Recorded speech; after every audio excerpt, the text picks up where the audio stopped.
رحم اللہ من قرأ الفاتحہ.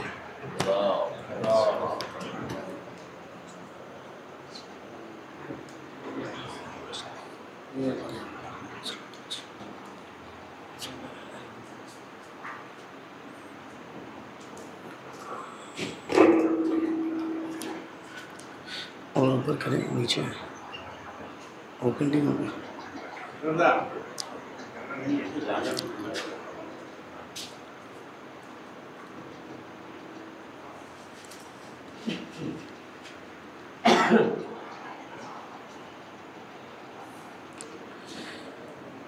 لا حول ولا قوة إلا بالله العلي العظيم. أعوذ بالله السميع العليم من الشيطان اللعين الرجيم. بسم الله الرحمن الرحيم. الحمد لله وكفى وسلام على عباده الذين اصطفى الذين ذهب الله عنهم الرجس أهل البيت ويطهرهم تطهيرا.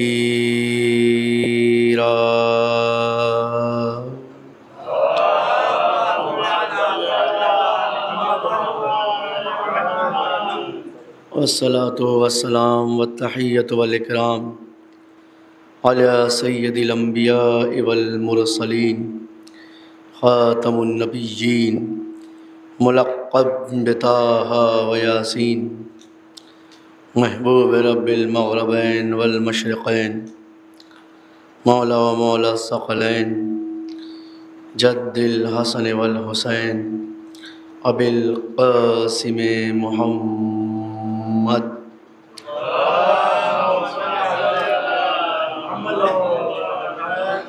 والصلاة والسلام والتحية والإكرام على مولانا أمير المؤمنين مكي مدني قرشي هاشمي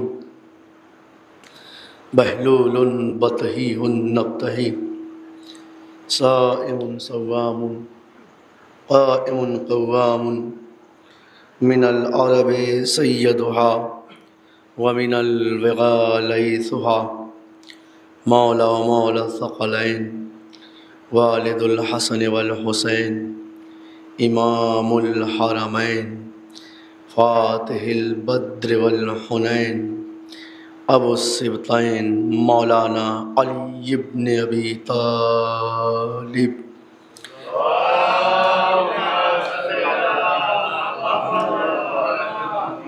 وأهل بيته الطيبين الطاهرين المعصومين المظلومين المنتخبين المنتجبين ولعنة الله على أعدائهم أجمعين من يومنا هذا إلى قيام يوم الدين.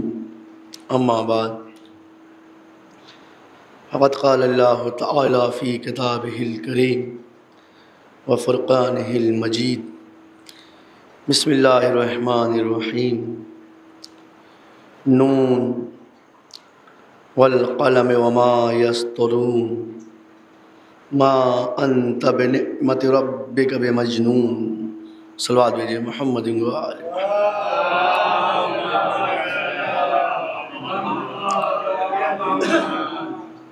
عزیزان گرامی، بہرحال ہم سے قبل مرثیہ نگاروں نے، شعراء نے، ناظم نے، پیشخوان نے نظمی طور پر ایک مکمل مجلس کا حق ادا کر دیا ہے. مظاہری طور سے فضائل و مصائب تقریباً سب بیان ہو چکے ہیں اور میں آپ کے سامنے موجود ہوں، لیکن یہ ایک اعجاز رہا ہے خدا کا اور کلام اللہ کا کہ جب نظم اپنے اوج کمال پر ہوتی ہے، اور حد یہ ہے کہ صاحب نظم صاحب کلام جب اپنے آپ کو عرب کہے اور سامنے والوں کو گونگا کہنے لگتا ہے تو اللہ صاحب نظم کے غرور کو توڑنے کے لیے قرآن کو نازل کر دیتا ہے۔ اچھا، اور قرآن کی خاصیت یہ ہے، قرآن کا معجزہ یہ ہے کہ اللہ نے قرآن کو نہ نظم میں نازل کیا ہے نہ نثر میں نازل کیا ہے۔ عربی لٹریچر، انگلش لٹریچر، ہندی جو ہے جتنی بھی آپ دیکھیں گے ساری چیزوں کو، اور اردو ادب کو، تو اس میں ایک چیز آپ کو ملے گی کہ جتنے بھی لوگ ہیں اور جتنے بھی لوگ گزرے ہیں انہوں نے کلام کو دو حصوں میں بانٹا ہے، ایک بانٹا ہے نظم میں اور ایک بانٹا ہے نثر میں۔ تو لیکن عزیزان گرامی، آپ عربی میں بھی اسی طریقے سے دیکھ سکتے ہیں کہ عربی جو ہے یا تو نظم میں ہے، شاعری بہت زیادہ ہے عرب میں اور ہمیشہ سے تھی، اور عرب کو دیکھ کے ہی دوسری زبانوں میں شاعری کا رجحان پیدا ہوا ہے، ورنہ قدیمی ترین شاعری اگر کہیں ملتی ہے تو نہ وہ انگلش لٹریچر میں ہے، نہ وہ اردو لٹریچر میں ہے، نہ وہ ہندی میں ہے، بلکہ سب سے قدیمی ترین شاعری وہ عرب کے دور میں ملتی ہے۔ تو شاعری کا عنوان ہی عرب ہے، شاعری کی ایجاد ہی عرب ہے اور عربی ہے۔ تو تمام لوگوں نے یہ بانٹا کہ کلام دو حصوں میں ہوتا ہے، یا تو وہ نظم ہوتا ہے اور یا تو وہ نثر ہوتا ہے۔ لیکن عزیزان گرامی، اللہ نے قرآن کو جب نازل کیا تو اس کی خاصیت یہ رکھی کہ قرآن کو اللہ نے اس انداز میں اتارا کہ والشمس وضحاها والقمر اذا تلاها والنهار اذا جلاها والليل اذا يغشاها والسماء وما بناها والارض وما طحاها ونفس وما سواها، یعنی جو آپ لہن دیکھ رہے ہیں، انا اعطیناک الکوثر فصل لربک وانحر ان شانک هو الابتر، اسی طریقے سے قل هو اللہ احد اللہ الصمد لم یلد ولم یولد ولم یکن لہ کفوا احد، یہ جو آپ لہن دیکھ رہے ہیں، تو آپ اگر شاعری کے اصول اٹھائیں گے تو اس میں شاعری کے اصول بھی نہیں ملتے، آپ اگر شاعری کے بجائے نثر کے اصول اٹھائیں گے تو آپ کو نثر کے اصول بھی نہیں ملتے۔ لیکن اس میں جاذبیت یہ ہے کہ اس ہنر کو تاریخ عرب میں کبھی استعمال ہی نہیں کیا گیا تھا، بعد میں اس ہنر کو کہا گیا کہ یہ نہ نظم ہے نہ نثر ہے، اس کو سجا کہا جاتا ہے، سجا کہا جاتا ہے، سین جیم اور عین، اس کو فن سجا کہا جاتا ہے۔ اور فن سجا سوائے قرآن کے اس سے پہلے عرب میں نہیں ملتا۔ کہ اس کی خاصیت کیا ہے فن سجا کی؟ نہ یہ نثر ہے نہ یہ نظم ہے، کہ اس کی خاصیت یہ ہے کہ جب نثر والا پڑھتا ہے تو اسے نثر سمجھ میں آتی ہے، جب نظم والا پڑھتا ہے تو اسے نظم سمجھ میں آتی ہے۔ ایک سلوات بھیجے محمد ہوا۔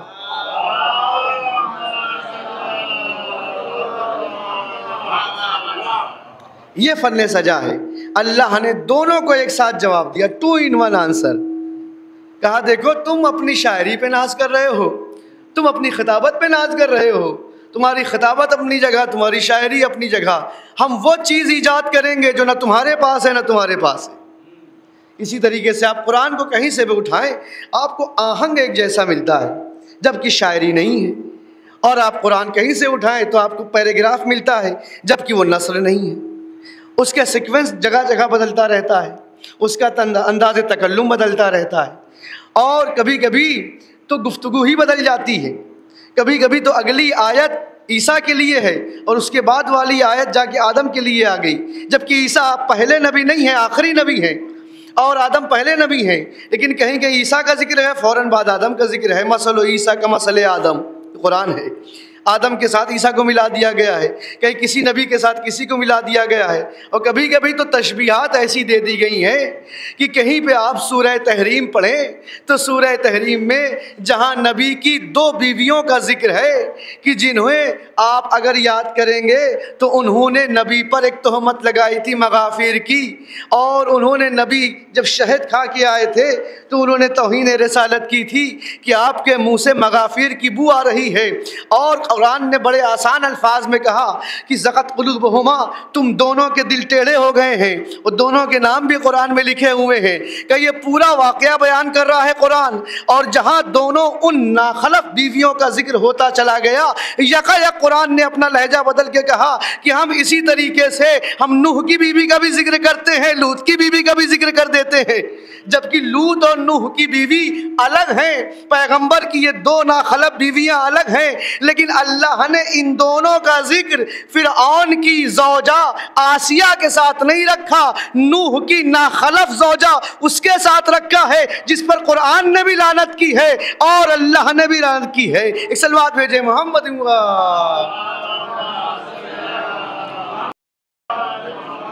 تو یہ قرآنی معجزہ ہے کہ کہاں کہاں پہ وہ سیکوینس بدل دیتا ہے۔ اب قرآن نے یہاں پہ جس کی ہم نے تلاوت کی ہے، ایک قسم کھائی ہے، نون۔ اچھا نون کیا ہے؟ یہ حروف مقطعات ہے، اس کا ترجمہ کسی کو نہیں آتا اور نہ کوئی کر سکتا ہے۔ ترجمے میں جتنے مترجمین ہیں لکھ دیتے نون، پھر نیچے لکھتے ہیں نون۔ کیوں؟ کہا کہ یہ کوٹ ورڈ ہے، کوٹ لینگویج ہے اللہ اور نبی کے بیچ میں۔ اللہ کبھی کبھی اگر چاہتا ہے کہ بات کرے اور امت نہ سمجھنے پائے تو اللہ نے وہاں پہ قرآن مجید میں حروف مقطعات رکھے ہیں۔ جیسے فوج کی بھی کوٹ لینگویج ہوتی ہے، کہ کوٹ لینگویج کا مطلب یہ ہوتا ہے کہ بس بولنے والا جانے اور سننے والا جانے، دائیں بائیں والا بھی سمجھنے نہ پائے کہ کیا بات ہو رہی ہے، سیکریٹ بات ہوتی ہے۔ تو یہ کوٹ لینگویج ہے۔ حروف مقطعات ظاہری طور سے قرآن میں 29 مقامات پر ہے۔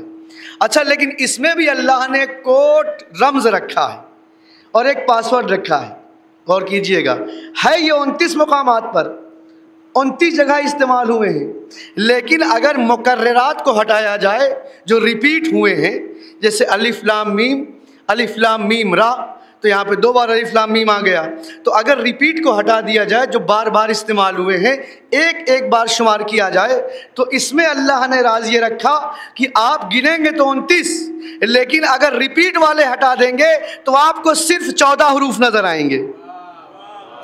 اور یہ اشارہ ہے کہ ہمارے نبی کے بیچ میں اگر کوئی راز ہے تو اس کی تعداد وہی 14 ہے، اور وہی 14 حظوظ عصمت ہیں۔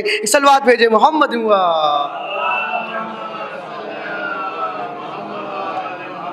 اس میں راز اللہ نے 14 کے ہی رکھے ہیں۔ اب یہ قرآن سب کے ہاتھوں میں ہے، تو یہاں پہ اللہ نے قسم کھائی، نون والقلم وما یسطرون، نون اور قلم کی قسم، نون اور قلم کی قسم، وما یسطرون، اور اس تحریر کی قسم جو قلم سے لکھی جائے، نون قلم کی قسم اور اس تحریر کی قسم کہ جو قلم سے لکھی جائے۔ اچھا یہ بھی خاصیت ہے۔ اب بہرحال یہاں بھی عجیب سے ہو گیا ہے، الہ آباد میں بھی یہ ہوتا ہے کہ جتنے پیش خان ہوتے ہیں وہ پڑھنے کے بعد فوراً بھاگتے ہیں اور یہ کہتے ہیں کہ ہمیں دوسری جگہ پڑھنا ہے۔ ہمیں نہیں لگ رہا کہ مصطفیٰ آباد میں دوسری بھی کوئی مجلس ہو رہی ہوگی۔ ایک صلوات بھیجے محمد۔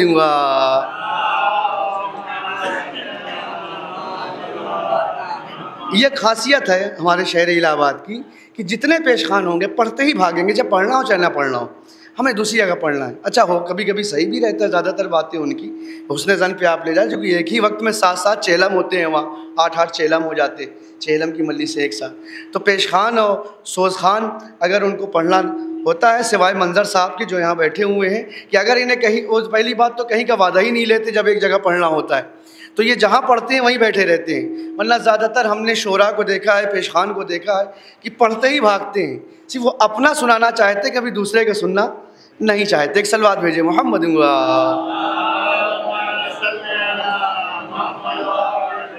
اور محفلوں کا بھی یہی حال ہو گیا ہے، محفلوں میں جس شاعر کا نمبر جہاں پہ آ گیا، اگلی بار وہ شاعر آپ کو اس محفل میں نظر نہیں آئے گا۔ ایک صلوات بھیجے محمد۔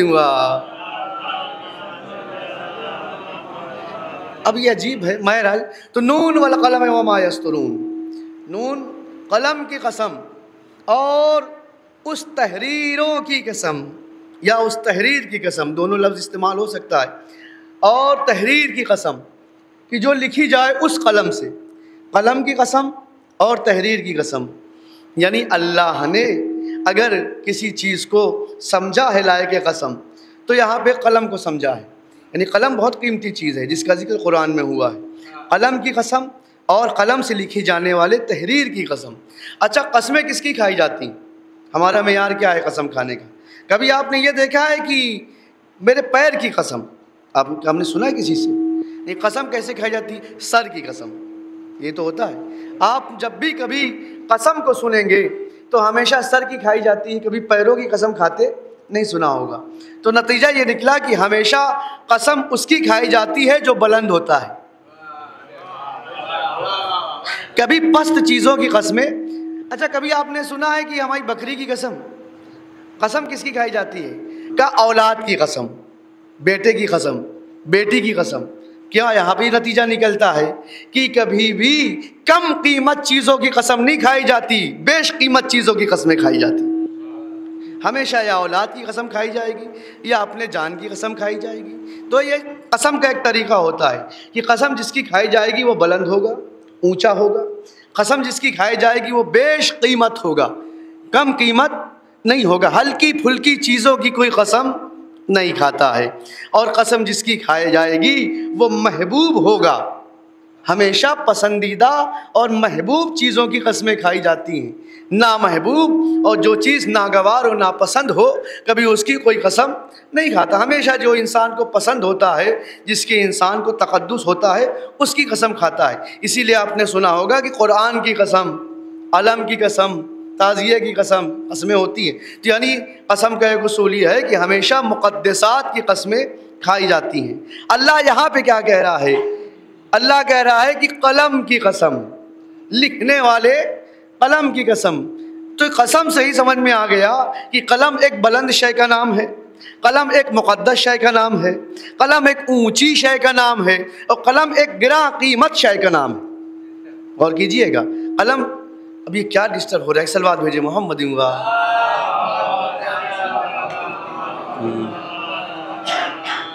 قلم ایک گراں قیمت شے کا نام ہے، گراں قیمت شے کا نام ہے۔ اچھا، اس کے بعد پھر اللہ نے قسم جب کھائی تو صرف قلم کی قسم نہیں کھائی۔ ایک اور سلوات بھیجے محمد ہوا۔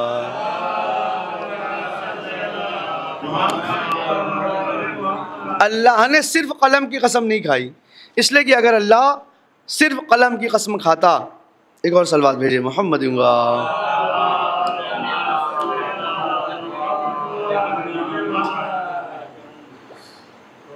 کچھ ماہر نہیں ہے کیا کوئی یہاں؟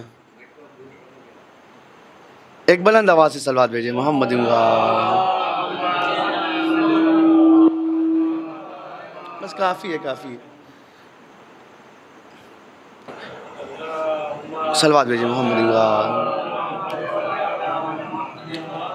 اللہ اگر صرف قلم کی قسم کھاتا تو انسان یہ کہہ دیتا کہ قلم تو بہت، ابھی آپ فرما رہے تھے کہ قلم جو ہے وہ قسم کے لائق ہے، لیکن ہم نے جب بازار میں قلم کا ریٹ پتہ کیا تو 3 روپے سے شروع ہو کر 5 روپے تک پہنچا، 10 روپے تک پہنچا، 15 روپے تک پہنچا، 20 روپے تک پہنچا۔ بہت اچھا قلم 40-50 روپے کے عام طور سے وہ اسے کوئی رکھتا نہیں ہے۔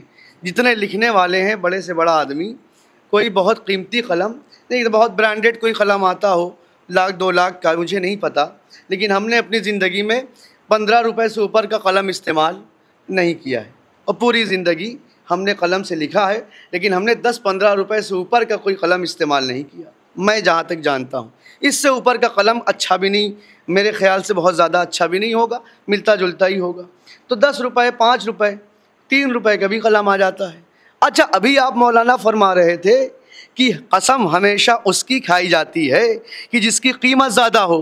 غور فرمائیے گا، ابھی تو ہم یہی کہہ رہے تھے کہ قسم ہمیشہ اس کی کھائی جاتی ہے جس کی قیمت زیادہ ہو۔ ہم نے قلم کی قیمت جب مارکیٹ میں پتہ کی تو 3 روپے سے لگتی ہے اور 30 روپے تک، 25 روپے تک پہنچ جاتی ہے عام طور سے۔ تو یہ کیا بات ہے؟ آپ کی بات میں اختلاف ہے۔ تو اللہ نے اسی لیے تنہا قلم کی قسم نہیں کھائی، بلکہ کہا والقلم وما یسطرون، اور قلم کی قسم، اور قلم کی قسم اس لیے ہے کہ قلم کے ساتھ اس تحریر کی بھی قسم ہے جو قلم سے لکھی گئی ہے۔ اس کا مطلب قلم کی ویلو نہیں ہوتی، قلم سے لکھی جانے والی تحریر کی قیمت ہوتی ہے۔ اور کیجئے گا، قلم کی کوئی ویلو نہیں ہوتی، ویلو جو ہوتی ہے وہ تحریر کی ہوتی ہے، جو قلم سے لکھی گئی قرآن ہے، میں آپ کے سامنے بیان کر رہا ہوں اور قرآن کی تفسیر بیان کر رہا ہوں۔ تو پروردگار یہ کیسی تحریر ہے کہ جو قلم سے لکھی جائے، اور اتنی اچھی تحریر کہ قرآن اس کی قسم کھائے، تو آخر وہ تحریر کیا ہو سکتی ہے؟ تو اگلی آیت اور اس کی تھوڑی سی تفسیر کر رہی ہے، ما انت بنعمت ربک بمجنون، اور اللہ کا وعدہ ہے اور اللہ کی نعمت ہے، تیرے رب کی نعمت ہے، وہ نعمت یہ ہے کہ آپ مجنون نہیں ہیں۔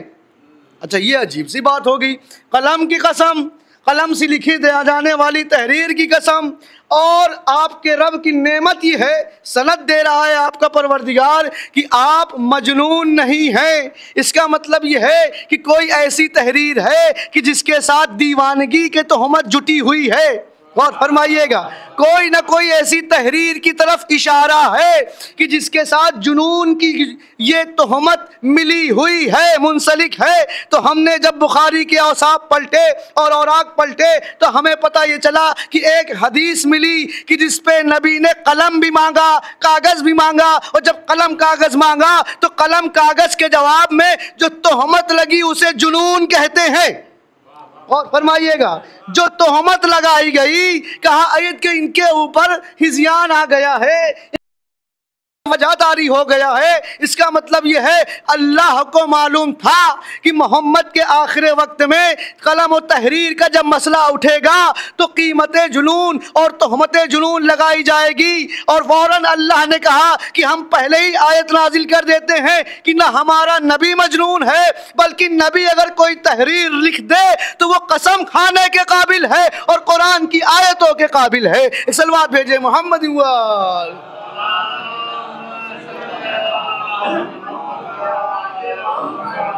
نبی اگر کوئی تحریر لکھ دے تو وہ قسم کے قابل ہے، اور یہ تحریر قسم کھانے کے قابل ہے۔ قرآن میں اللہ نے قلم کی قسم کھائی، قلم کے ساتھ تحریر کی قسم کھائی، تو تحریریں جو ہوتی ہیں وہ قسموں کے قابل بن جایا کرتی ہیں۔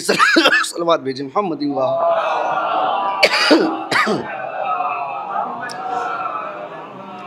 لہذا یہاں پہ اللہ نے قلم کی قسم کھائی اور تحریر کی قسم کھائی، اور یہی وجہ ہے کہ جب ہم تحریر دیکھتے ہیں تو تحریر میں ہمیں دو تحریریں نظر آتی ہیں نبی کی زندگی میں اور اہل بیت کی زندگی میں۔ ایک ہے صلح حدیبیہ اور ایک ہے صلح امام حسن، جس کی طرف ہمارا یہ مقدمہ تھا۔ ایک ہے صلح حدیبیہ، یہ وہ ایک تحریر وہ ہے، اور ایک تحریر ہے صلح امام حسن۔ اور یہ دونوں تحریروں کی خاصیت یہ ہے کہ پہلی تحریر جس قلم سے لکھی گئی اس قلم کے پکڑنے والے کو علی ابن ابی طالب کہتے ہیں۔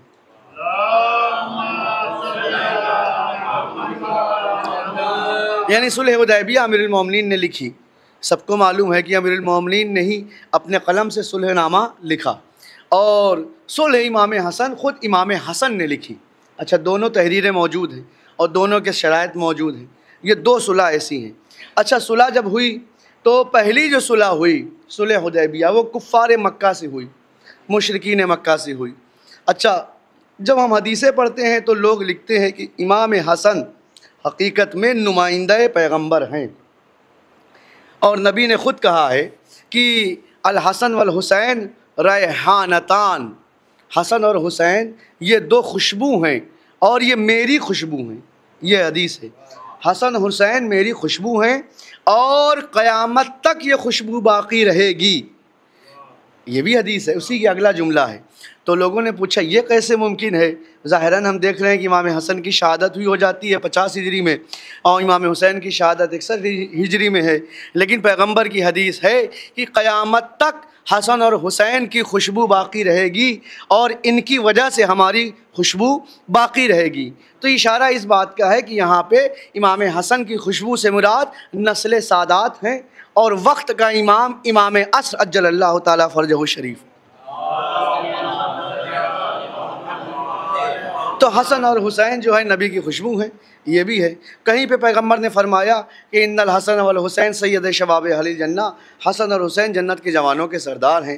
کہیں پہ نبی نے فرمایا کہ ان الحسن والحسین امامان، حسن اور حسین دونوں امام ہیں، قاما اور قادا، چاہے وہ کھڑے ہوں چاہے وہ بیٹھ جائیں، چاہے وہ صلح کریں چاہے وہ جنگ کریں۔ تو اس طریقے کی حدیث بے پناہ ہے۔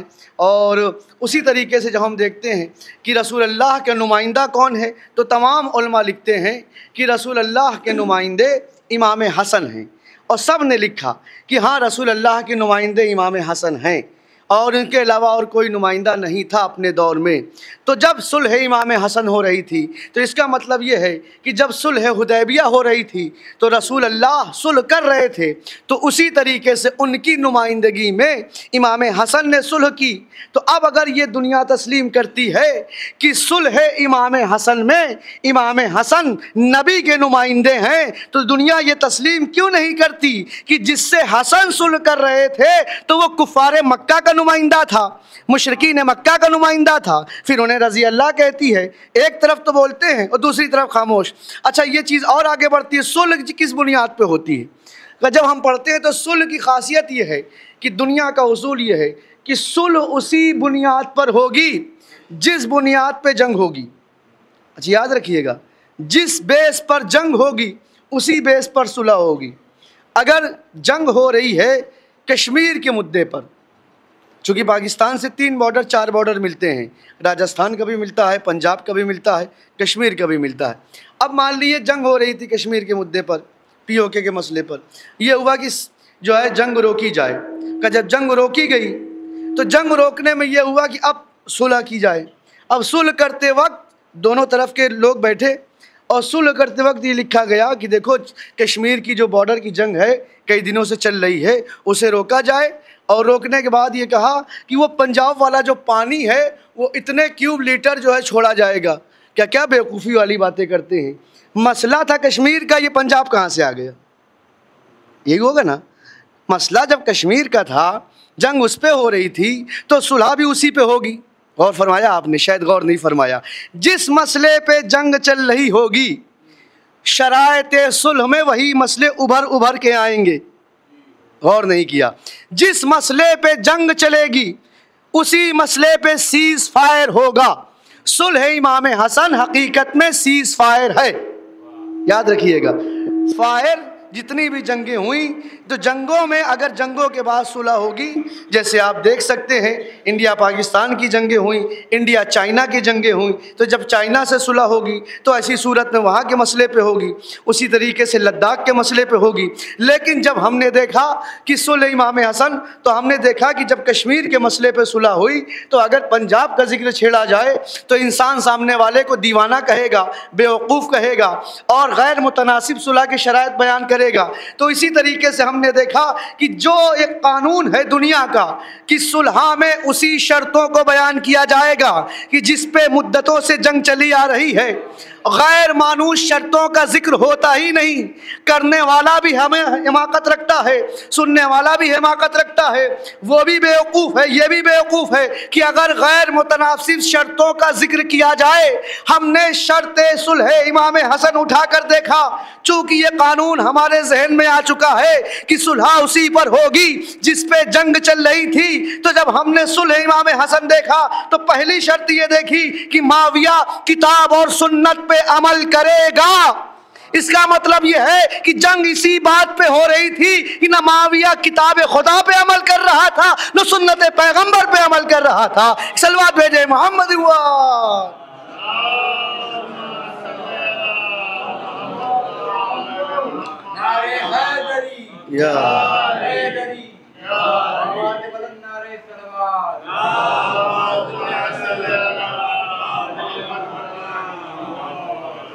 تو یہ پہلی شرط ہے۔ اگلی شرط یہی ہے، اسی طریقے سے ساری شرطیں آپ دیکھ سکتے ہیں۔ اگلی شرط امام حسن نے یہ لکھی کہ سادات کا قتل عام بند کیا جائے۔ اچھا یہ بھی ایک عجیب بات ہے، جیسے ہی لکھا سادات کا قتل عام بند کیا جائے، تو اس کا مطلب یہ ہے کہ جو جنگ ہو رہی تھی معاویہ سے امام حسن کی، اس کی بنیاد یہ تھی کہ معاویہ سادات کا قتل عام کر رہا تھا۔ تیسری شرط یہ لکھی کہ کوفہ کے لوگوں میں بیت المال کا حصہ دیا جائے۔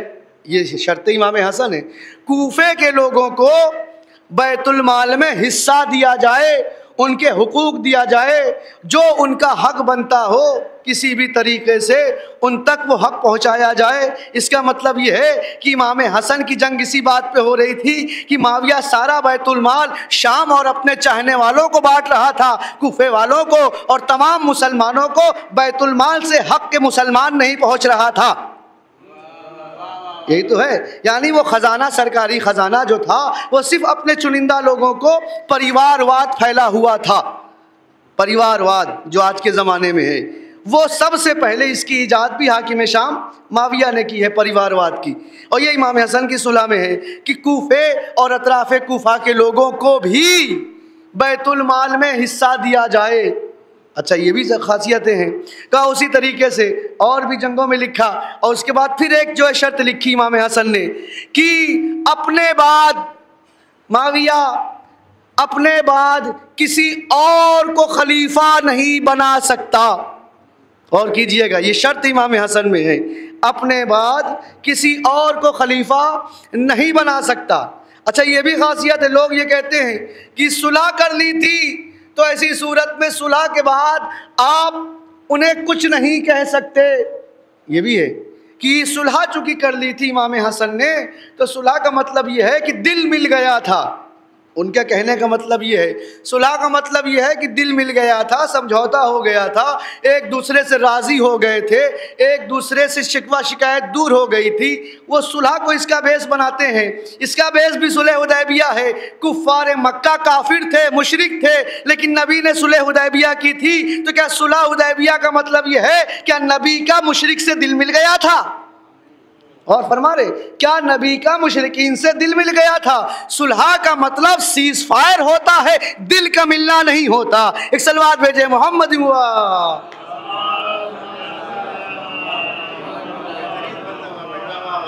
صلح ہونے کا مطلب جنگ کی جنگ بندی ہوتی ہے، صلح ہونے کا مطلب خون خرابے کا روکنا ہوتا ہے، صلح ہونے کا مطلب امن کا قیام ہوتا ہے۔ صلح ہونے کا مطلب یہ نہیں ہے کہ سامنے والے سے ہمارا دل بھی مل گیا ہو۔ تو جب امام کا دل نہیں ملا تو کیسے مل سکتا ہے؟ صلوات بھیجے محمد ہوا۔ باقاعدہ یہ کہا جاتا ہے کہ شیعہ کیوں انہیں برا کہتے ہیں، ان سے تو امام نے ان کے صلح کر لی تھی، دل ملا لیا تھا۔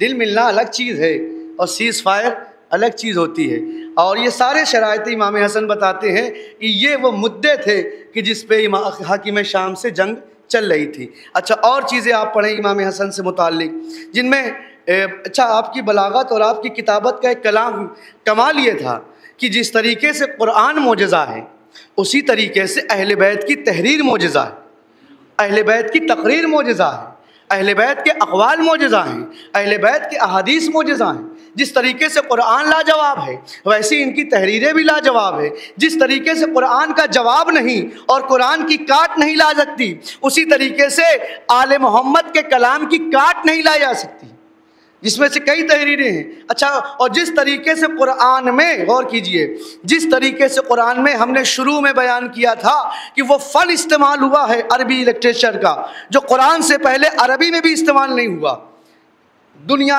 عرب میں بھی کبھی اس لٹریچر میں بھی وہ فن اور وہ بلیغ چیز اور وہ باریک بینی استعمال نہیں ہوئی جو قرآن نے پہلے استعمال کر دی ہے۔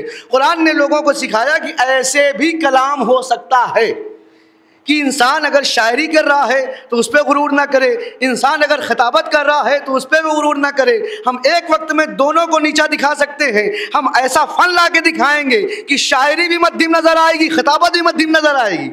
وہ فن ہوگا کہ جب خطیب پڑھے گا تو اسے خطابت نظر آئے گی، جب شاعر پڑھے گا تو اسے شاعری نظر آئے گی۔ صلوات بھیجے محمد ہوا۔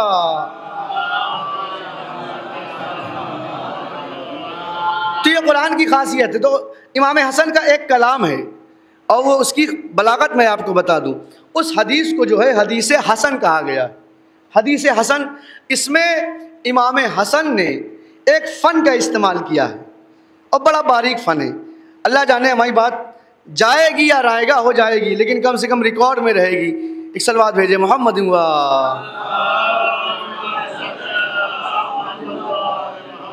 جب آپ پڑھیں گے، شاعری پڑھیں گے اور میر انیس کے مرثیے پڑھیں گے، میر دبیر کے مرثیے پڑھیں گے، یا کسی بھی غزل کہنے والے کی شاعری پڑھیں گے، غالب کی یا کسی کی بھی، اردو میں، ہندی میں، تو ایک فن ہوتا ہے، اسے کہتے ہیں حسن تجنیس، حسن تعلیل، حسن تجنیس، حسن تلمین، حسن تشبیہ، یہ سارے صنائع ہوتے ہیں، صنعت تجنیس۔ تو اس کو ہندی میں بھی ایک لفظ استعمال ہوتا ہے، یمک النکار، روپک النکار، اپما النکار۔ جو لوگ ٹیچر ہیں یہاں الحمدللہ کافی تعداد میں لوگ جو ایجوکیٹڈ ہیں، ٹیچر ہیں، تو جنہوں نے ہندی لٹریچر پڑھا ہے وہ اسے آسانی سے پڑھ لیں گے، اور جنہوں نے انگلش پڑھا ہے وہ بھی پڑھ لیں گے، اردو والے بہت آسانی سے سمجھ جائیں گے۔ ہاں وہ لوگ نہیں سمجھ پائیں گے کہ جو شاعر تو ہیں لیکن ان کی بیاضیں اور ان کی منقبت میں اردو نظر نہیں آتی، پوری بیاض ہندی میں رہتی ہے۔ اس صلوات بھیجے محمد ہوا۔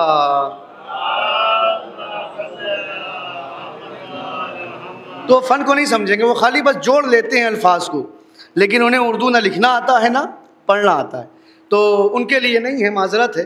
تو بہرحال جو ہے حسن تلمیح، حسن تعلیل، حسن تجنیس اسی طریقے سے کہ یہ ہے، ایک ہے یپما اور اسے کہتے ہیں یمک النکار۔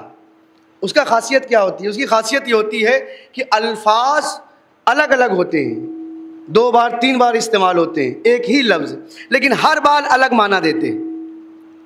الفاظ جو ہوں گے وہ 2 سے 3 بار استعمال ہوں گے ایک ہی مصرے میں، ایک ہی کلام میں، لیکن جتنی بار استعمال ہوں گے معنی الگ الگ ہوں گے۔ جس میں سے ایک مثال جو دی جاتی ہے لٹریچر میں وہ یہ ہے، جیسے ابھی کئی دنوں پہلے جو ہے بہت زیادہ بارش ہو رہی تھی اور گھٹائیں چھائی ہوئی تھی، لیکن دیکھا 2-3 دن میں تیز دھوپ نکل آئی، تو اسے کہتے ہیں کالی گھٹا کا گھمنڈ گھٹا۔ لفظ دیکھا آپ نے، کالی گھٹا کا گھمنڈ گھٹا۔ تو پہلی والی جو گھٹا ہے اس سے مراد بادل ہیں، اور دوسری والی جو گھٹا ہے اس سے مراد کیا ہے؟ گھٹنا، سیدھا سیدھا، کالی گھٹا کا گھمنڈ گھٹا۔ تو آپ نے دیکھا کہ کیا ہوا، غور سے سنیے، ہوا یہ کہ لفظ تو ایک ہی ہے، معنی الگ الگ ہے۔ یہ اسے کہتے ہیں صنعت تجنیس، ہندی میں کہتے ہیں یمک النکار۔ غور سے سنیے گا، فن دیکھیے بڑا خوبصورت ہے۔ اچھا، اس کو آپ اور بھی میر انیس کے مرثی میں بے پناہ ملے گا آپ کو یہ فن، کہ لفظ الگ الگ استعمال ہوں گے۔ جس طریقے سے ایک بہت بڑے ذاکر تھے اور اظہر حسین زیدی صاحب، وہ چھٹے امام جعفر صادق علیہ الصلوۃ والسلام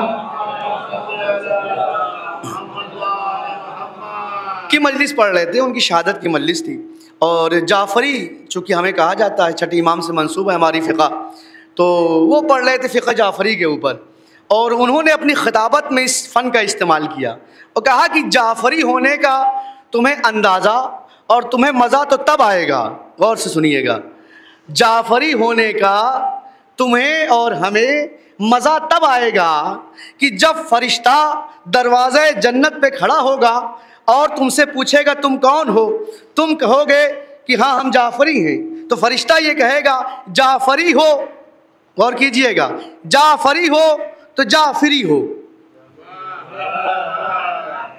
جعفری ہو تو جعفری ہو، یعنی اگر تم جعفری ہو تو تمہارا جانا فری ہے۔ ایک صلوات بھیجے محمد ہوا۔ اب یہ جیسا مجمع رہتا ہے ویسی داد ملتی ہے، تو انہوں نے اس طریقے سے خطابت میں اس فن کا استعمال کیا کہ جعفری ہونے کا مزہ تو تب آئے گا کہ جب فرشتہ دروازہ جنت پہ کہے گا جعفری ہو تو جعفری ہو۔ تو یہ فن ہے ایسے انداز میں، تو یہ خاصیت ہوتی۔ اب دیکھیے، اگر فن کو آپ سمجھ گئے ہوں، باریکی سمجھ گئے ہوں، تو اب ایک حدیث استعمال کرتے ہیں جو منسوب ہے ہمارے اور آپ کے دوسرے امام حسن مجتبیٰ علیہ الصلوۃ والسلام سے۔ امام کی ایک حدیث ہے، روایتوں میں لکھی ہے، ان الحسن، سنیے گا، حسن کا لفظ کتنی بار استعمال ہوا ہے؟ ان الحسن قال الحسن ان احسن الحسن الخلق الحسن۔ شاید آپ کو لطف اس لیے نہیں دیا کہ ہم نے ترجمہ نہیں کیا۔ ان الحسن قال الحسن ان احسن الحسن الخلق الحسن۔ یہاں پہ ان الحسن، ایک راوی ہے جس کا نام تھا حسن، بندے تھے، کوئی چاہنے والا تھا، اس کا نام تھا حسن، تو راوی کا نام بھی حسن ہے، اور جس امام سے روایت کر رہا ہے اس امام کا نام بھی حسن ہے۔ تو ان الحسن، حسن نے نقل کیا، قال الحسن، حسن مجتبیٰ نے فرمایا. اچھا دونوں حسن ہیں لیکن لفظ الگ الگ ہے اور دونوں کا مصداق الگ الگ ہو گیا. ایک حسن سے مراد ایک صحابی ہے اور ایک حسن سے مراد ہمارا امام ہے. عن الحسن قال الحسن، حسن نے نقل کیا کہ امام حسن نے فرمایا انا احسن الحسن، کہ سب سے بہترین نیکی یہ ہے. اب یہاں پہ حسن کے معنی ہے نیکی. پھر سے آئیے، عن الحسن قال الحسن انا احسن الحسن، حسن نے نقل کیا کہ امام حسن نے فرمایا کہ سب سے بہترین نیکی کیا ہے؟ الخلق الحسن، لوگوں سے خوش مزاجی سے ملنا. لوگوں سے خوش مزاجی سے ملنا. 4 مرتبہ لفظ حسن ہے. پہلے حسن سے مراد راوی، دوسرے حسن سے مراد امام حسن، تیسرے حسن سے مراد نیکی اور چوتھے حسن کے معنی ہے خوش مزاجی. ایک صلوات بھیجے محمد ہوا.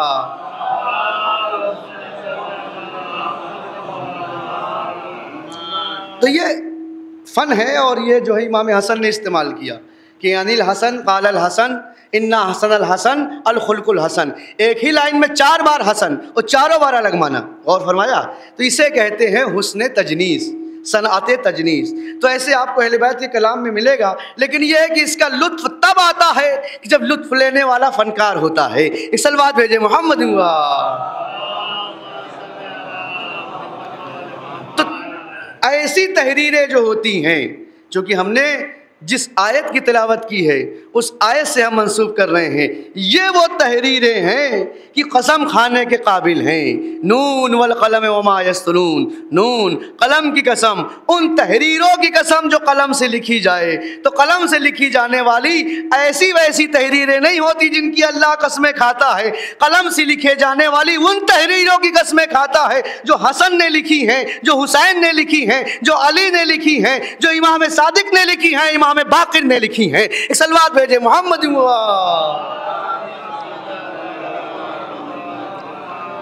ہماری اور آپ کی تحریریں کسی لائق تھوڑی ہیں کہ وہ قسمیں کھائی جائیں.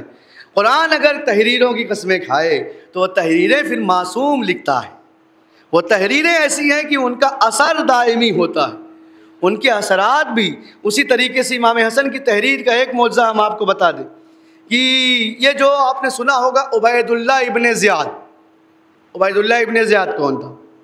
عبید اللہ ابن زیاد یہ جو امام حسین کے قتل کا انچارج تھا، کہ جس کو یزید نے امام حسین کے قتل کا انچارج بنایا تھا اور اس نے امام حسین کے قتل کا ذمہ لیا تھا کہ یزید تو شام میں بیٹھ، میں تجھے سر حسین بھیجوں گا، یہ میرا وعدہ ہے.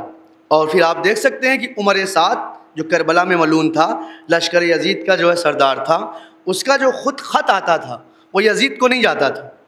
اس کا خط جو تھا وہ ابن زیاد کو جاتا تھا. سارے رسالے آئے ابن زیاد نے بھیجے، جتنے ہیں کربلا میں وہ ابن زیاد کی طرف سے آ رہے ہیں. ابن زیاد عمر سعد کو بھیجتا ہے، عمر سعد ابن زیاد کو. یہ جو خطوط کا آنا جانا ہے یہ ابن زیاد تک ہے، چونکہ عمر سعد کی جو پہنچ تھی وہ ابن زیاد تک تھی، ابن زیاد کی جو پہنچ تھی وہ یزید تک تھی. جو میڈیٹر تھا یزید اور کربلا کے لشکر عمر سعد کے بیچ میں، اس کا نام ہے ابن زیاد.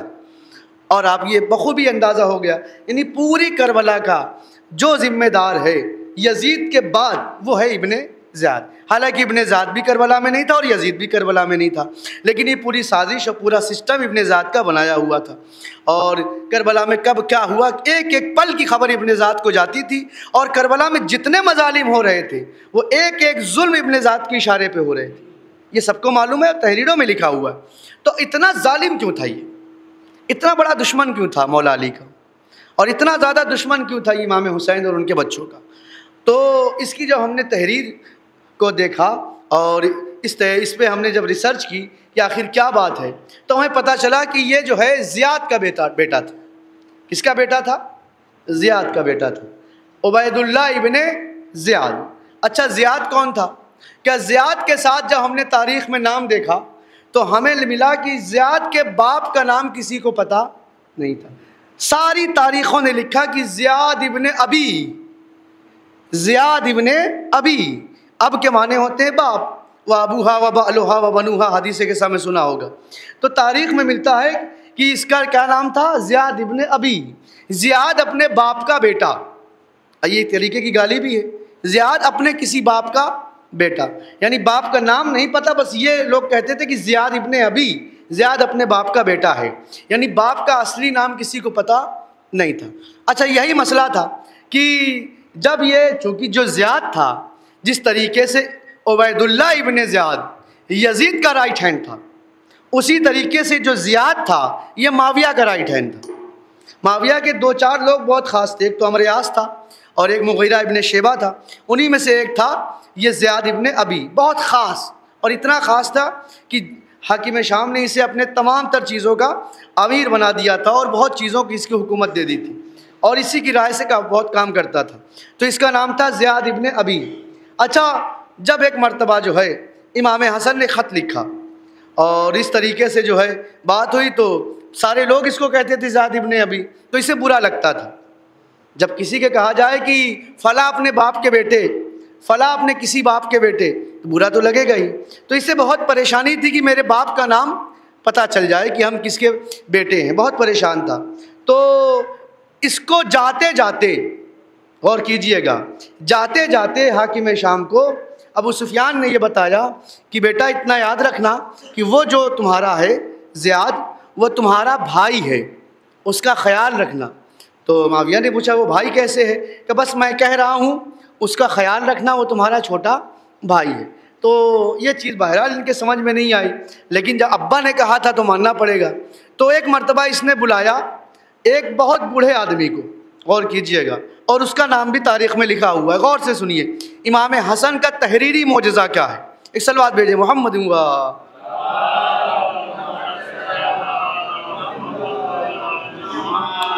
امام حسن کا تحریری معجزہ کیا ہے؟ امام حسن کا تحریری معجزہ یہاں پہ نظر آتا ہے کہ کہا کہ جو ہے ایک بوڑھے آدمی کو بلایا، کہا ہمارے ابا حضور کہا کرتے تھے کہ یہ میرا جو ہے بہت خاص ہے، آپ کچھ جانتے ہیں؟ کہا نہ پوچھو، اگر جان کی امان ہو تو بتائیں۔ کہا اچھا بتائیے، ہم آپ کی جان کی امان دیتے ہیں۔ تو کہا کہ بات یہ ہے کہ میں ایک مسافر خانے کا مینیجر تھا، ایک ہوٹل کا مینیجر تھا مسافر خانے کا۔ آپ کے ابا حضور ایک بار کسی سفر سے آئے اور انہوں نے بہت زیادہ شراب پی، یہ تو تاریخ میں ملتا ہے، یہ کافر تھے، فتح مکہ میں یہ جو ظاہری مسلمان ہوئے تھے، کہ بہت زیادہ انہوں نے شراب پی رکھی تھی، اور جب شراب پی لی تھی تو اس کے بعد نشہ بہت زیادہ تھا، تو انہوں نے خواہش ظاہر کی، اور جب انہوں نے اور چیزوں کی خواہش ظاہر کی تو میں نے کہا ابھی تو کوئی انتظام نہیں ہے۔ تو جب انہوں نے بہت زیادہ مجھے پیسے دیے اور بہت زیادہ خواہشیں ظاہر کی، چونکہ تہذیب ممبر نہیں ہے کہ بہت چیزوں کو کھل کے بیان کیا جائے، اشارے ہی کافی ہوتے ہیں، تو میں نے انتظام کیا ان کی خواہش کا، شباب کا بھی انتظام کیا شراب کے ساتھ، اور اس کے بعد پھر وہ وہاں سے چلے گئے، اور اس کے بعد وہ عورت حاملہ ہو گئی، اور یہ جو زیاد ہے یہ حقیقت میں تمہارے باپ کا بیٹا ہے، اور فرمائیے گا یہ حقیقت میں ہندا کا تو بیٹا نہیں ہے، تمہاری اماں کا، لیکن یہ تمہارے باپ کا بیٹا ہے، یہ تمہارا سوتیلا بھائی ہے اور ناجائز بھائی۔ اچھا چونکہ خون سے خون ملتا تھا اسی لیے یزید کی تینت اور ابن زیاد کی تینت ایک ہی جیسی نظر آتی، اور فرمائیے گا خون سے خون ملتا تھا، جو خون ہوتا ہے وہ اپنا اثر دکھاتا ہے۔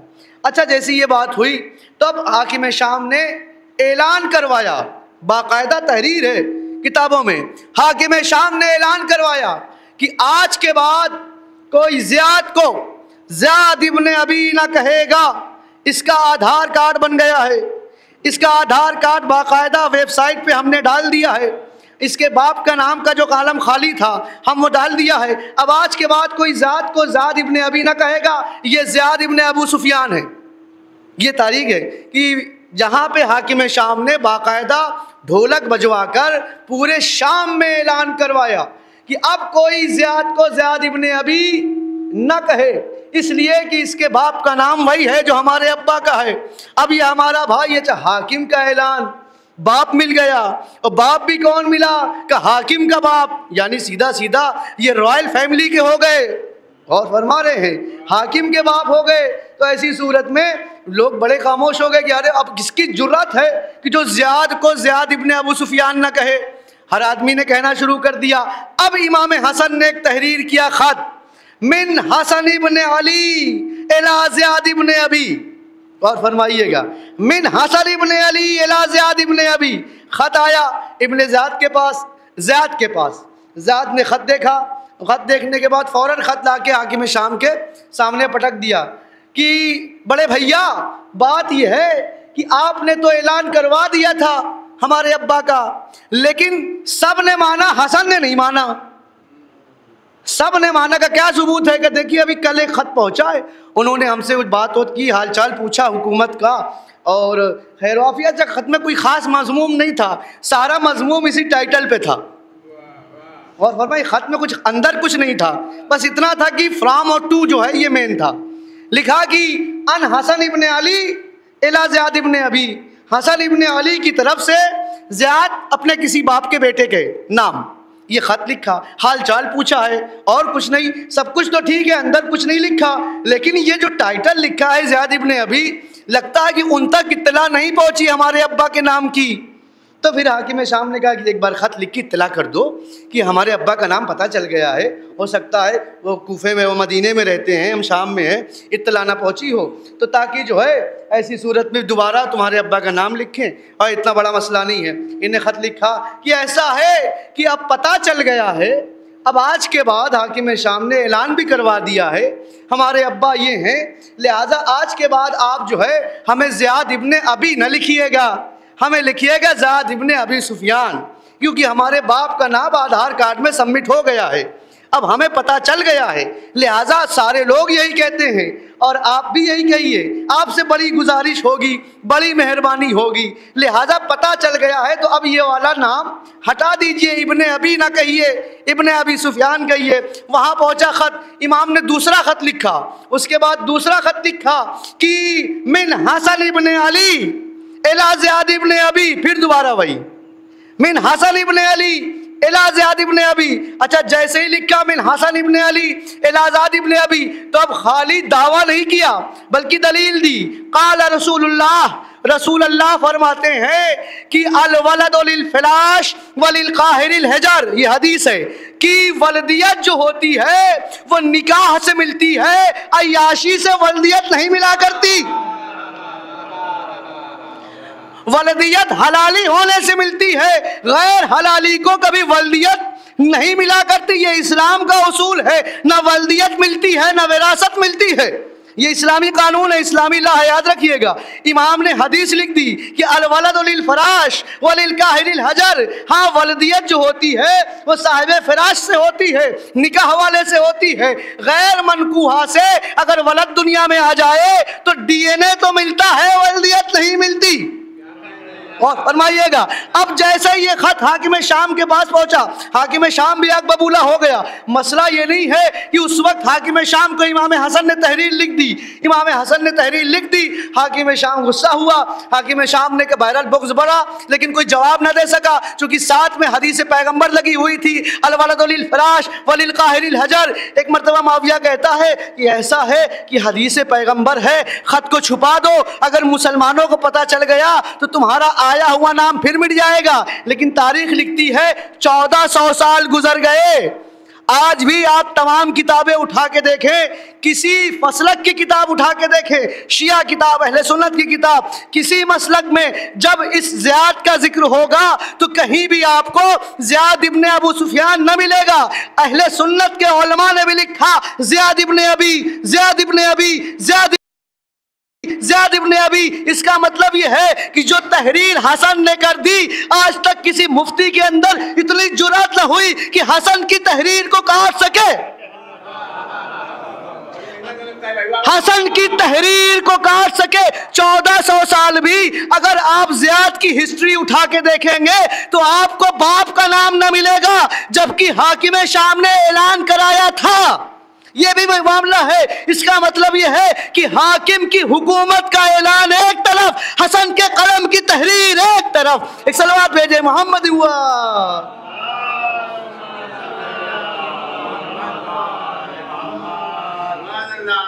حاکم کی حکومت کا اعلان ایک طرف اور حسن کے قلم کی تحریر ایک طرف۔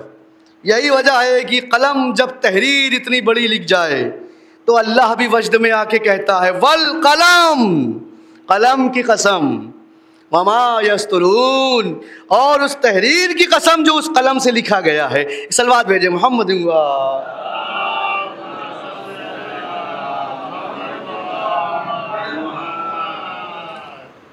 ایک اور صلوات بھیجے محمد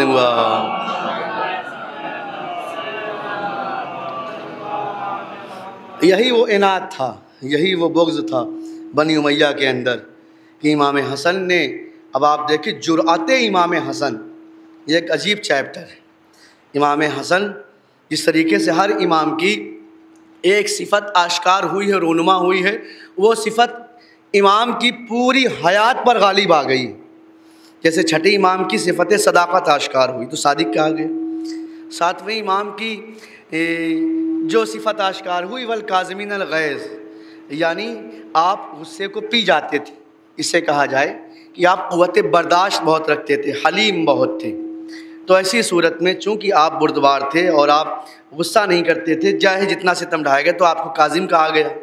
اسی طریقے سے جو ہے ہر امام کے ساتھ ایسے ہی ہے کہ امام ہے، اسی طریقے سے 11ویں امام کی ایک صفت ہے رعب و دبدبا، اور اسی طریقے سے 11ویں امام کی صفت ہے حیبت۔ تو آپ کی حیبت جو ہوتی تھی وہ تمام لوگوں پہ طاری ہو جاتی تھی آپ کو دیکھتے ہی۔ تو ہر امام کی ایک صفت ہوتی تھی۔ تو اسی طریقے سے امیر المومنین کی ایک صفت ہے، مولا امیر المومنین کی، جو پوری ان کی حیات پر غالب ہے۔ ظاہری طور سے آپ کو شجاعت نظر آتی ہے، لیکن ایک صفت جو ہر امام سے زیادہ امیر المومنین کے ساتھ یاد کی جاتی ہے وہ ہے صفت عدالت۔ مولا علی کا عدل، یہ صفت آپ کی غالب رہی، اور اتنی زیادہ غالب رہی کہ کسی بھی انسان نے جب سوانح حیات امیر المومنین علی لکھی ہے تو اس میں ایک چیپٹر خصوصی قائم کیا ہے عدل امام علی، جو عام طور سے کسی کے لیے قائم نہیں ہوتا۔ عدل امام علی، عدالت امام علی، تو عدل کا جو چیپٹر ہے، پھر آپ کے قضایا، پھر آپ کے فیصلے، پھر آپ کے سارے فیصلے جو رسول اللہ کے دور میں ہوئے، پھر خلیفہ اول، خلیفہ دوم، خلیفہ ثالث، اور خود اپنی خلافت کے دور میں، تو یہ امیر المومنین کے جو فیصلے ہیں تو اتنے زیادہ فیصلے اور اتنے عادلانہ فیصلے ہیں کہ باقاعدہ مورخین نے اور تاریخ دان ہسٹورین نے ایک پورا مسلسل اور مکمل باب بنایا ہے عدل امیر المومنین کا۔ تو ایک صفت امام کی ایسی ہوتی ہے جو اجول ہو جاتی ہے، ہندی میں کہتے ہیں آشکار ہو جاتی، اتنی زیادہ آشکار ہو جاتی ہے کہ باقی صفتیں ہوتی ہیں لیکن وہ اس صفت کے آگے مدھم ہو جاتی ہیں۔ تو اسی طریقے سے ہم اگر دیکھیں گے تو امام حسن کی کچھ صفتیں ہیں، ان میں سے ایک صفت جو بہت زیادہ آشکار ہوئی وہ آپ کی جرأت اور آپ کی بے باکی، یہ صفت بڑی امام حسن کی آشکار ہوئی۔ جن میں سے ایک جرأت تو ابھی ہم نے آپ کو بیان کیا، تحریر میں کیسی جرأت تھی کہ سرکاری اعلان ہو جائے اور سرکاری اعلان کے بعد اگر الہ آباد کو پریاگ راج بنا دیا جائے تو کسی کے اندر اب جرأت نہیں ہے کہ باقاعدہ کہیں تحریری طور پہ لکھیں۔ ایک فارم بھی آپ بھریں گے تو آپ کو پریاگ راج لکھنا ہوتا ہے، اگر آپ ریلوے میں ریزرویشن بھی کرائیں گے تو آپ کو پریاگ راج لکھنا ہوتا ہے، لیکن تنہا تحریر امام حسن ہے کہ سرکاری فرمان کے خلاف جا کر امام کی تحریر موجود ہے، اور آج 1400 سال بعد سرکاری فرمان مٹ گیا، امام کی تحریر باقی ہے۔ غور فرما رہے ہیں؟ تو جو سرکاری اعلان ہوتا ہے اس کے خلاف اگر کچھ لکھا جائے تو ایسی صورت میں وہ دھیما ہو جاتا ہے، لیکن امام کا معجزہ یہ ہے کہ وہ غالب رہا۔ تو یہ تحریر ہے امام حسن کی۔ تو اسی طریقے سے ایک صفت اور ہے امام حسن کی جو بہت زیادہ رونما ہوئی، وہ ہے جرأت۔ جرأت تحریر میں بھی ہم نے دیکھی، اور جرأت تقریر بھی دیکھی، جرأت خطاب بھی دیکھا، اور جرأت میں ایک واقعہ یہ بھی ملتا ہے کہ جب کوئی ناخلف منبر پہ سوار ہوا اور الٹا سیدھا بولنے لگا تو جرأت اتنی تھی کہ کہا اتر جا میرے باپ کے منبر سے اور جا اپنے باپ کا منبر تلاش کر۔ اچھا، اس میں دو پیغام ہے، جا اپنے باپ کا منبر تلاش کر، یعنی ایک کام نہیں کرنا، پہلے باپ تلاش کر پھر باپ کا منبر تلاش کر۔ غور فرمایا، میرے باپ کے منبر سے اتر اور اپنے باپ کا منبر تلاش کر کے، یہ جرأت جو ہے امام حسن کی اس طریقے سے آشکار ہوتی ہے۔ اسی طریقے سے ایک جگہ امام حسن کی ایک مرتبہ توہین کی گئی اور دربار معاویہ تھا، اور جیسی امام کی توہین کی گئی تو کسی نے کہا کہ آپ اسے جواب کیوں نہیں دیتے، یہ توہین کر رہا ہے آپ کی اور آپ کے والد کی۔ تو امام نے کہا کہ کیا میں اسے جواب دوں، جب یہ پیدا ہوا تھا تو 6 لوگوں نے دعویٰ کیا تھا کہ میرا بیٹا ہے، اور وہ شخص غالب آ گیا جو 6 کی 6 میں سب سے زیادہ شقی تھا۔ صلوات بھیجے محمد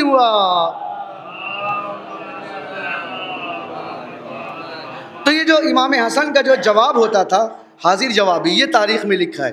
اسی طریقے سے جب آپ گئے تو حاکم شام نے پلان بنایا کہ جب امام حسن آئیں گے تو تم جو ہو یہ کہنا، تم یہ کہنا، تم یہ کہنا، تم یہ کہنا۔ یہ واقعہ بہت تفصیل سے لکھا ہوا ہے، 5 لوگوں نے یہ پورا پلان بنایا اور سب کو امام حسن نے الگ الگ جواب دیا۔ ایک شخص نے امام حسن کو کچھ کہا، دوسرے نے کچھ کہا، تو امام نے ایک ایک کر کے سب کو خطاب کیا، جن میں سے ایک یہ تھا جو ہم نے ابھی بیان کیا کہ جب تو پیدا ہوا تھا تو 6 لوگوں نے دعویٰ کیا تھا، اور دوسرے کی طرف یہ کہا جو یہ کہہ رہا تھا کہ حسن تم ہمارے بیچ میں ہو اور چاروں طرف ہمارے سپاہی ہیں، تمہیں ڈر نہیں لگتا؟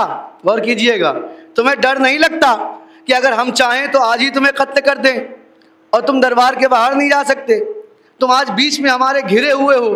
تو امام نے اس کی طرف دیکھ کر کہا تھا کہ تیری مثال اس مچھر کی ہے کہ جو کھجور کے درخت پہ بیٹھا ہوا ہے اور اڑنے سے پہلے کہتا سنبھل جا، اپنا بیلنس بنا لے، اب میں اڑنے والا ہوں، جبکہ کھجور کے درخت کو نہ تیرے بیٹھنے سے کوئی فرق پڑا تھا نہ تیرے اڑنے سے کوئی فرق پڑے گا۔ تو آج ہمیں ڈرا رہا ہے، تجھے پتہ ہی نہیں کہ میرا والد کون تھا، میرا دادا کون تھا، کہ جب وہ میدان میں اترتا تو تمہاری نسلیں کانپ جاتی تھی، اور آج تو ہمیں موت سے ڈرا رہا ہے۔ تیری مثال اسی مچھر جیسی ہے جو کھجور کے درخت پہ بیٹھ کر کہے بیلنس سنبھال میں اڑنے جا رہا ہوں۔ صلوات بھیجے محمد ہوا۔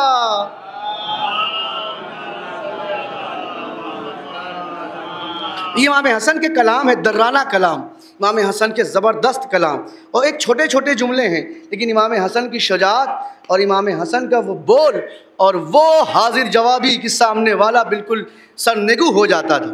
اسی طریقے سے ملتا ہے کہ ایک شخص نے اور توہین کی، کہا کہ آپ یہ کہتے ہیں کہ ہم چاہیں تو ہم صاحب کن کے مظہر ہیں۔ اللہ کا کیا کام ہے؟ اذا اراد ان یکون شیئن کن فیکن، جب وہ کہتا ہے ہو جا تو وہ ہو جاتی۔ سورہ یاسین کی آخر کی آیتیں کہ آپ دعوے دار ہیں، یہ آیت جو اللہ نے اپنے لیے کہی ہے اور آپ کہتے ہیں کہ ہم کر سکتے ہیں، ہم چاہیں تو کوفے کو شام بنا دیں، شام کو کوفہ بنا دیں۔ امام حسن نے دعویٰ کیا تھا پہلے، اس نے سن رکھا تھا کہ آپ کا یہ عجیب و غریب دعویٰ کہ ہم چاہیں تو کوفے کو شام بنا دیں، شام کو کوفے میں تبدیل کر دیں، ہم چاہیں تو سمندر کو سکھا دیں اور سوکھے کو سمندر کر دیں، ہم چاہیں تو خشکی کو تری میں بدل دیں اور تری کو خشکی میں بدل دیں، ہم چاہیں تو مشرق کو مغرب سے ملا دیں، مغرب کو مشرق سے ملا دیں۔ یہ امام کے الفاظ ہیں۔ آپ نے یہ جو باتیں کہی ہیں یہ باتیں عجیب و غریب ہیں، یہ فالتو کی باتیں جو آپ نے کی ہے نعوذ باللہ، وہ اپنی زبان سے کہہ رہا تھا، یہ چیز ہمیں سمجھ میں نہیں آتی، یہ کیسے ممکن ہے کہ خشکی تری میں بدل جائے، تری خشکی میں بدل جائے، شام کوفہ سے مل جائے، کوفہ شام بن جائے، یہ کیسے ممکن ہے کہ مشرق مغرب بن جائے، مغرب مشرق بن جائے، یہ کیسے ممکن ہے؟ جیسے ہی اور بات کہا کہ تو آپ بھی جھوٹے ہیں، آپ کے والد بھی جھوٹے ہیں، آپ کا خاندان بھی جھوٹا ہے، آپ نے بنی ہاشم نے جھوٹا دعوی نبوت کیا تھا حکومت پانے کے لیے، تو یزید نے بھی بعد میں کہا تھا۔ تو جب وہ آل فال بکنے لگا تو امام نے اس کی طرف دیکھا اور دیکھنے کے بعد فوراً کہا کہ اما تستحیی ان تجلسی بین الرجال، تجھے شرم نہیں آتی تم مردوں کے بیچ میں بیٹھی ہوئی ہے؟ اور فرما رہے یہ جملے دیکھیے گا، تجھے شرم نہیں آتی کہ تم مردوں کے بیچ میں بیٹھی ہے۔ اچھا وہ تھا، غور کیجئے گا، لیکن ادھر اتنا کا لما تستحیی، امام نے صیغہ مؤنث استعمال کیا، امام نے لفظ میں صیغہ مؤنث استعمال کیا، اس کا اثر یہ ہوا کہ وہ بیٹھا نہیں تھا، پھر بیٹھی تھی، اور وہ ہی نہیں تھا، شی ہو چکا تھا۔ صلوات بھیجے محمد ہوا۔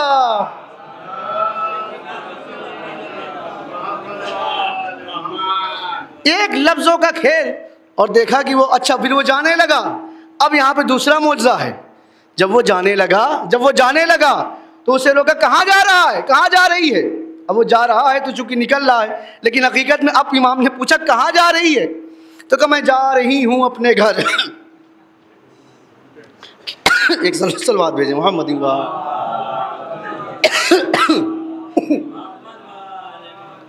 امام نے پوچھا کہاں جا رہی ہے؟ کہ میں اپنے گھر جا رہی ہوں۔ اب امام نے کہا، پہلے جملہ کیا کہا ہے؟ لما تستحیی ان تجلسی بین الرجال، تجھے شرم نہیں آتی یا نامحرموں کے بیچ میں، مردوں کے بیچ میں بیٹھی ہے؟ اب جیسے دیکھا کہ ہاں وہ عورت بن گئی تو فوراً جو اچھا جواب بھی امام کا جو تھا وہ قولی نہیں تھا، عملی تھا۔ کیوں؟ اچھا امام اس کے ساتھ کوئی معجزہ بھی کر سکتے تھے، اسے گونگا کر سکتے تھے، اسے بہرا کر سکتے تھے، اسے اندھا کر سکتے تھے، کچھ بھی امام کر سکتے تھے، لیکن امام نے نہ اسے گونگا کیا، نہ بہرا کیا، نہ اسے زخمی کیا۔ ایسے شیر قالین بھی نکلتا اور اسے کھا جاتا، کئی امام کے معجزے ملتے ہیں بعد میں، تو ایسا بھی معجزہ کر سکتے تھے، لیکن امام نے اسے اس کے سوالوں کا جواب دیا۔ اس کا سوال یہ تھا کہ شام کوفے سے کیسے بدل سکتا ہے، سمندر مٹی سے کیسے بدل سکتا ہے، مٹی سمندر سے کیسے بدل سکتی ہے، مشرق مغرب سے کیسے بدل سکتی ہے، مغرب مشرق سے کیسے بدل سکتی ہے۔ چونکہ وہ چینجنگ کے لیے اپنے آپ کو قبول نہیں کر رہا تھا، امام کا قول قبول نہیں کر رہا تھا، امام نے کہا ہم ایسی چینجنگ کریں گے کہ تو بھی مانے گا، تیری نسل بھی مانے گی۔ صلوات بھیجے محمد ہوا۔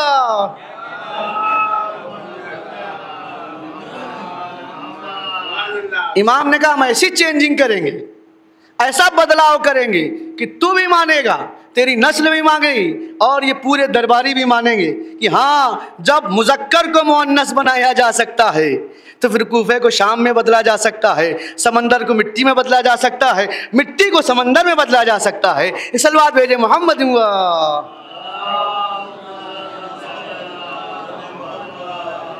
ہم صاحب اختیار ہیں، ہم صاحب اختیار۔ اچھا اس کے بعد جب وہ جانے لگا، بس آخری جملے، جب وہ جانے لگا تو کہاں جا رہا ہے؟ کہا گھر جا رہا ہے، گھر جا رہی ہوں۔ کیا بولی؟ گھر جا رہی ہوں۔ کہا ابھی نہ جا، رک جا، تھوڑی دیر بعد چلی جانا۔ تو کہا کہ ٹھیک ہے، کیوں؟ کہا اس لیے کہ دوسرا تو معجزہ سن لے۔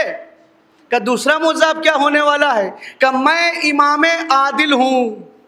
اور کیجئے گا، میں امام عادل ہوں۔ ابھی میں نے ایک ہی چینجنگ کی ہے، ابھی دوسرا جملہ، دوسرا معجزہ باقی ہے۔ کہ اب کیا؟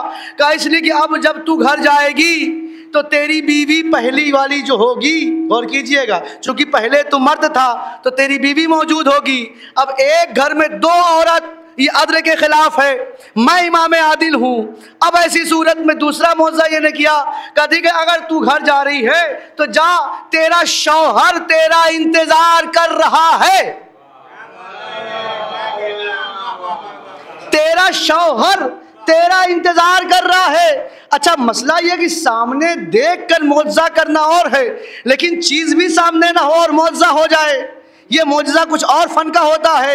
امام نے کہا تیرا شوہر تیرا انتظار کر رہا ہے، کہ یہ کیسے ہو سکتا ہے؟ کہ جب ہم سامنے تبدیلی کر سکتے ہیں تو پس پردہ بھی تبدیلی کر سکتے ہیں۔ ایک صلوات بھیجے محمد ہوا۔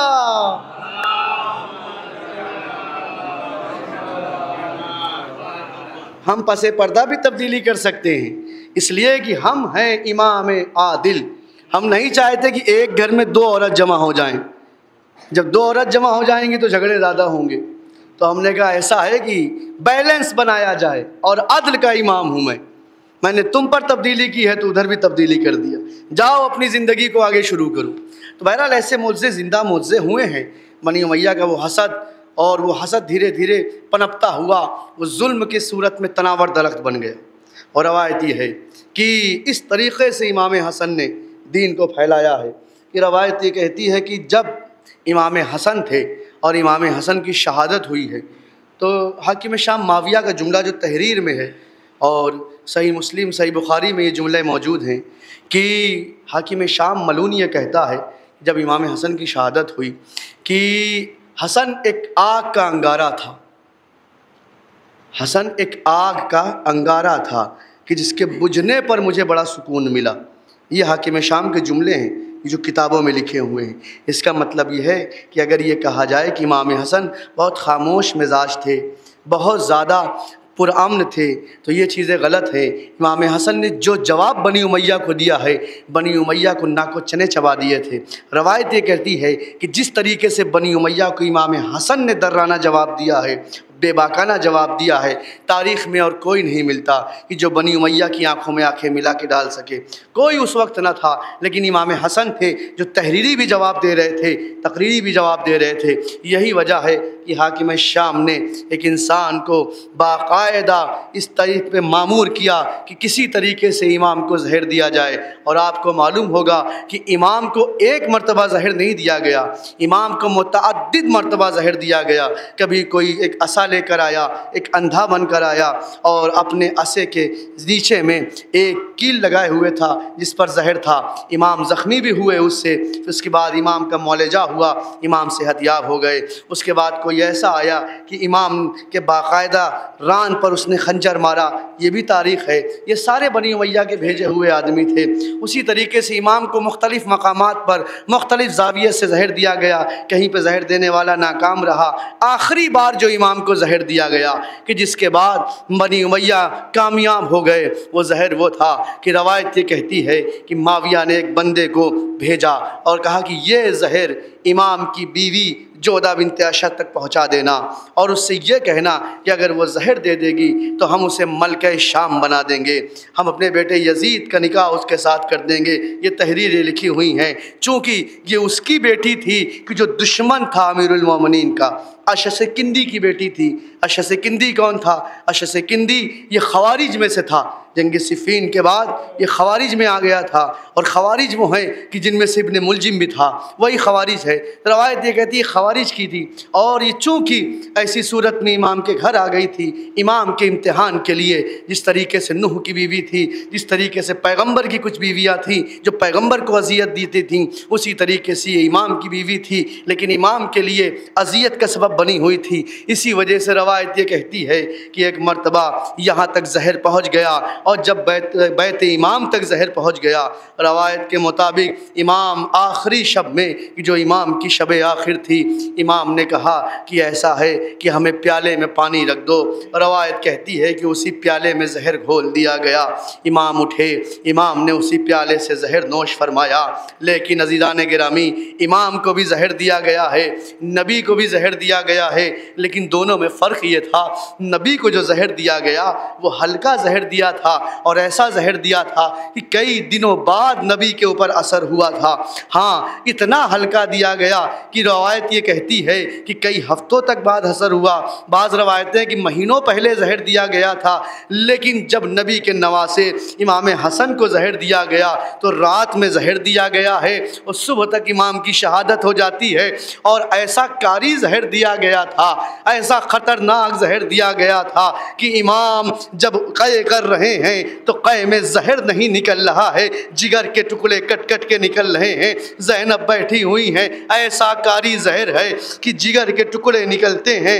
زینب ہیں جو تشت رکھے ہوئے ہیں، تشت میں ٹکڑے گر رہے ہیں۔ عزیزان گرامی، روایتوں میں ہے کہ حسن کے جگر کے 72 ٹکڑے جیسی اس پہ تشت پہ گرتے ہیں۔ عجب نہیں، شاید وہ منظر یاد آ گیا ہو، اے حسن آج تمہارے جگر کے 72 ٹکڑے گر رہے ہیں، لیکن کل میدان کربلا میں 72 لاشیں پڑے ہوں گے جو جگر کے ٹکڑوں کی طرح پھیلے ہوں گے، اور کوئی نہ ہوگا جو ان لاشوں کو کفن دے۔ بس عزیزان گرامی، امام حسن کو جب شہادت کے قریب آتی ہے تو ایک مرتبہ امام یہ وصیت کرتے ہیں کہ سارے لوگ حجرے کے باہر چلے جاؤ۔ یہ عجیب وصیت ہے، سارے لوگ حجرے کے باہر چلے جاؤ۔ اے زینب تم بھی حجرے کے باہر جاؤ، اے ام کلثوم تم بھی حجرے کے باہر چلے جاؤ، اے عباس آپ بھی حجرے کے باہر جائیے۔ اس کے بعد روایت یہ کہتی ہے اے ام فروا آپ بھی حجرے کے باہر جائیے۔ کیا بات ہے، کیوں امام حجرے کے باہر لوگوں کو بھیج رہے ہیں؟ اس کے بعد امام کہتے ہیں کہ بس میرا ایک بیٹا قاسم میرے ساتھ رہے گا۔ یہ عجیب روایت ہے۔ روایت یہ کہتی کہ ام فرماتی ہے، ام فروا کہتی ہیں کہ حسن نے قاسم کو لیا اور قاسم کو اپنے کلیجے سے لگایا، اور کلیجے سے لگا کے بہت دیر تک روتے رہے، اتنی دیر تک روتے رہے کہ ہم بھی پریشان ہو گئے کہ آخر امام کا گریہ کیوں نہیں رک رہا ہے۔ تو کچھ دیر کے بعد ہم نے دیکھا کہ قاسم کو امام نے الگ ہٹایا، پھر اپنے تکیے کے نیچے سے ایک تعویذ نکالی اور اسے گلے، اس کے بعد امام نے اسے بازو میں باندھ دیا، اور بازو میں باندھنے کے بعد ایک جملہ کہتے ہیں کہ ولدی قاسم، اے میرے لال قاسم، جب تم پر کوئی گراں وقت گرے اور کوئی گراں وقت پڑے تو تم اس تعویذ کو کھولنا اور تمہیں اس تعویذ میں اپنا اس گراں وقت کا حل نظر آ جائے گا۔ عجب جانے امام نے یہ تعویذ کیوں تحریر کی، لیکن اس کا راز کربلا میں تب کھلا کہ جب قاسم کو اذن وغیرہ نہ ملا، اور اس وقت جناب قاسم نے جب تحریر کھولی ہے تو امام نے تحریر پڑھ کر کہا کہ اے میرے بھائی حسن، تمہارے جیسا بھائی کسی کو نہ ملا، جب تک زندہ تھے تب تک تم نے حسین کی مدد کی، آج تم دنیا میں نہیں ہو لیکن اپنے بھائی حسین کی نصرت کر رہے ہو۔ بس عزیزو، امام حسن وصیت فرماتے ہیں اور رموز امامت امام حسین کو سپرد کرتے ہیں۔ اس کے بعد روایت کے مطابق امام کی شہادت ہوتی ہے، لیکن جو تاریخ میں ایک عجیب واقعہ ہے جو اس کے علاوہ امام کے علاوہ کسی کے ساتھ نہیں ہوا، وہ واقعہ یہ ہے کہ جب امام کا جنازہ گھر سے نکلا، سے نکلنے کے بعد یہ ارادہ تھا کہ پیغمبر کے قریب میں دفن کیا جائے گا، لیکن روایت کے مطابق کچھ لوگ آ گئے جو کھچر پہ سوار تھے، ایک خاتون بھی تھیں اور ایک شقی مرد بھی تھا۔ روایت کہتی ہے کہ مروان آگے آگے تھا اور مروان نے جیسے ہی امام کے تابوت کو دیکھا، روایت کہتی ہے کہ پہلا تیر مروان نے چلایا تھا، جس طریقے سے کربلا میں پہلا تیر عمر سعد نے چلایا تھا، جنازہ حسن میں پہلا تیر مروان چلاتا ہے، ادھر مروان کا تیر چلنا تھا، ادھر تیروں کی بارش جنازہ حسن پہ شروع ہو گئی۔